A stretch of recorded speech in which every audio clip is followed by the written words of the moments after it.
I bloody love bread pudding with caramel and ice cream, which is quite delicious. Put salt on it and throw it in the dehydrator, so that works pretty well. Yeah. Cook that up, cut it into small pieces and fry it up till it's crispy. It's like, when I carry beef jerky with me, which we make, I'm going to add mushrooms next because maybe I could eat them. Yep. So, part of the reason that I wrote this book, and it's a brilliant book, arguably the greatest work of nonfiction of the 20th century. Yeah, it's in the top 10 anyways. This is 12, excuse me. This is from 12 Rules for Life. Rule 4 is compare yourself to who someone else is today. So imagine that that's not so good. Why not? Really, do we need an explanation for that? Well, what do you mean by that? First of all, poorly written at best and showed a very poor grasp of life. Second of all, you don't know what the hell you're talking about. What makes you think you just don't hate the successful? The problem is that it's envy.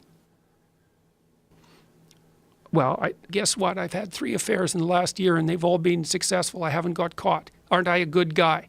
They were usually extremely attractive. They were extremely intelligent. They were extremely driven. It's like, cool, you know? I mean, a lot of these opportunities come. I've had opportunities that are coming at me at a rate that doesn't allow me to think them through as much as I could optimally. What the hell? It's not okay. Really, it's appalling. It's appalling. Why? First of all, there's a noble way of being that allows you to exist properly despite that, and also not to make it worse. There's no point in you betraying your future self to gratify your present self. It's a stupid game.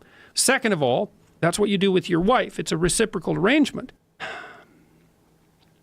Don't forget, kid, that what you're trying to do here is to be bright and chipper and entertaining and intelligent and sort of glitzy, and that's funny, and it's kind of cool, and it's interesting, and it's edgy, and all of that. It puts that facade of momentary charisma on you, and if you don't play that out, you actually fail. Look, there's heavy temptations to play those sorts of games. I understand that, but I decided a long time ago that I would rather not play that game. I think that it's possible that we could make the world better. No! What the hell are you doing? That's not what you're supposed to be doing. First of all, some losers lose all the time, which is the side you occupy, say, is that no one invites you out and all the women are rejecting you. Who's got the problem? It's not all the women. Well, the thing is, like most things, it's complicated. You know, so yeah, all the women are rejecting you? Right. It's you. And that there's just chance associated with that sometimes. What do we want to play that game? Yeah. This is a bad game. To hell with this. What are you going to do?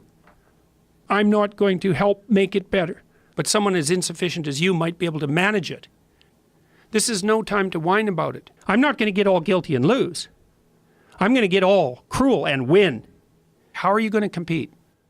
And the answer is, you're not. You have to accept the fact that you're not in very good shape. The goal that you could attain isn't very glorious. You know, your persona doesn't shout intellectual. Screw you. Every night you go home and congratulate yourself on what a genius you are. You're a dimwit. You're not a genius. It's like, you should feel good about who you are. It's like, no, you shouldn't. Why should you feel good about who you are? Well, look, I've been doing some working out, but not a lot. And I've actually gained musculature. I'm stronger. I can swim better. And my gums are in perfect shape. Right there. Something impressive to behold. Stop telling lies that you know to be lies. Now, and you have your reasons, you know, terrible parenting, abuse, all of those things. Tough luck for me, but I could lift 50 pounds. No, I don't think so. That's just too much. No, it's not. 50 pounds. It's like, well, do it. We don't need to address that issue. No wonder you don't want to be humiliated. You absolute son of a bitch. This is bloody well driving me crazy. That's really entertaining. Yeah.